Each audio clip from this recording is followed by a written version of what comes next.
Hey, welcome to Integrative Preparedness. I'm Steve Smith. Well, things have changed drastically with our abandonment of Afghanistan, and things just got a lot more dangerous in the world. I'm going to talk about that for a few minutes. To begin with, we never should have been in Afghanistan. That's always been my opinion. I know it's opinion that's not just me. It's shared by many, many people. There were reasons that we went to Afghanistan, and those reasons are money, and money, and money. And those were accomplished. I had and I'm going to talk about how things are more dangerous, what happened, and what we need to be getting ready for. But I had a comment just this evening on the one that I did, I guess, last night, who said that they had seen General Keane. Forget his first name. Is it Jack Keane? He's a commentator now, a lot on Fox, or at least was back when I used to watch Fox. I don't watch much news anymore. Just enough to see the big things that are going on that you can't avoid knowing about, because those are the ones that are really going to affect you. But they said that they had heard him make a statement that the Afghanis should have been able to expect us to stay in Afghanistan, because after all, we're still in Europe 75 years after that war, and we're still in Korea 70 years after that war. It's an entirely different thing, and I always thought that Keane was a fairly sharp guy. Either he's lying for whatever purpose, because now he's a talking head. He was a general anyway, and you know, generals are about 50% politician, if not more. The good ones are 50% politician. And of course now he's making big money, talking on the news and giving speeches and working for think tanks and who knows who else he's working for. But he used to be, as far as I was concerned, a fairly straight shooter on stuff. He's just so wrong on this. There's got to be something else going on. The difference is that Europe and Korea became and have stayed important strategic allies and trading partners. Afghanistan was entirely different. It was like Vietnam. We went over there to make money. We sent Americans over there to die. We sent them over with taxpayers' money to ruin the country and to get a lot of our people slaughtered, bring them back in pieces, mentally and emotionally.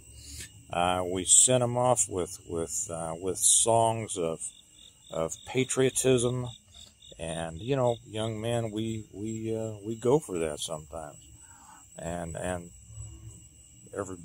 most people do. And we sent them off to make war in these faraway countries so that corporations could make big money, and not just American corporations. Now I know I'm repeating a little bit of what I said last night. That's all right. It bears repeating. Not just American corporations, but multinational corporations, which most corporations are now anyway. And not just multinational corporations, but other countries and heads of states. And there were so many payoffs with billions of dollars stolen from the American taxpayers, and our future, because after all, we're broke. We don't have any money. It's all funny money. And so we're billing our children and grandchildren so that the rich people can get a lot richer. We know who those rich people are. So Afghanistan was just like Vietnam. We went to make money. We slaughtered, we sacrificed entire groups of our younger generations. We made the money that we could, and then we turned tail and skipped town, leaving a big mess behind us. Now, I don't know how many of you are old enough to remember the aftermath of the fall of South Vietnam, the fall of Saigon. The pictures in in Kabul were just exactly like that. And you're going to hear horror stories coming out of there over the coming weeks and months and years about what has happened to those people that we left, who helped us and who were with us and that we left behind. It was always our intention to leave them behind. This is not a surprise. This is a part of a plan. This is how certain elements within our government and within the international community, this is how they plan things. These kinds of third world countries are expendable to them. We go over, we get all the money we can out of it, and then we scoot because, they don't offer us anything long term.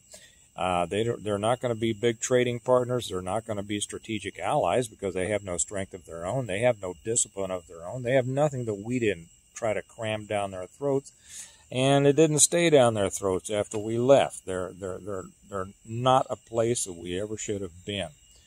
And I am for leaving. I was against going, but not in this way. The reason is because this makes us look weak worldwide. Now, we are weak because we have weak leadership.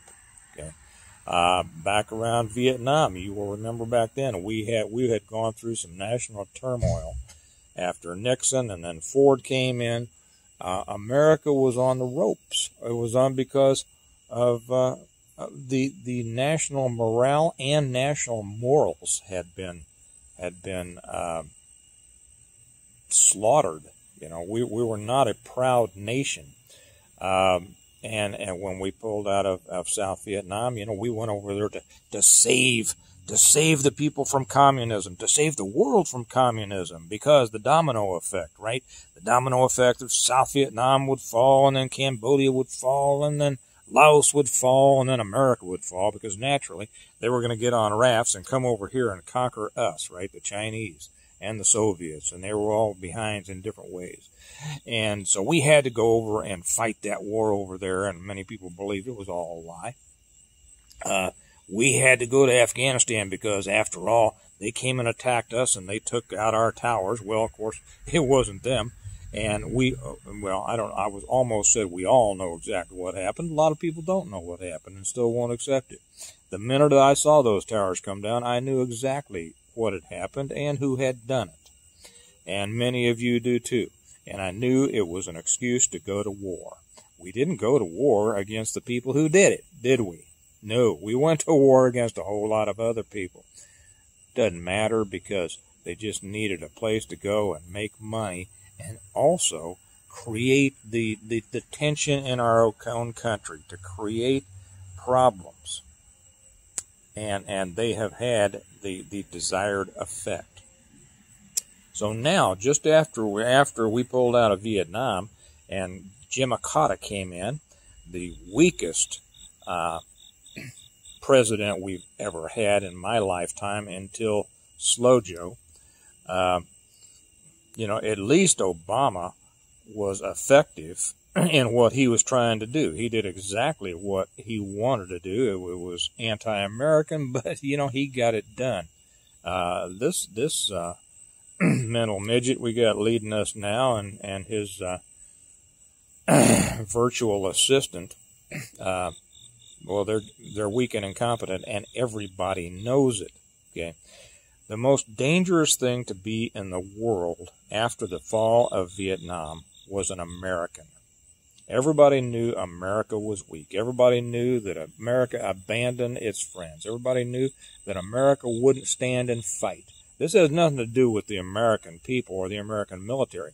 The military stood and fought. Just like this, when the military won the battles and the politicians gave up the war. And now, and it took a long time to come back, but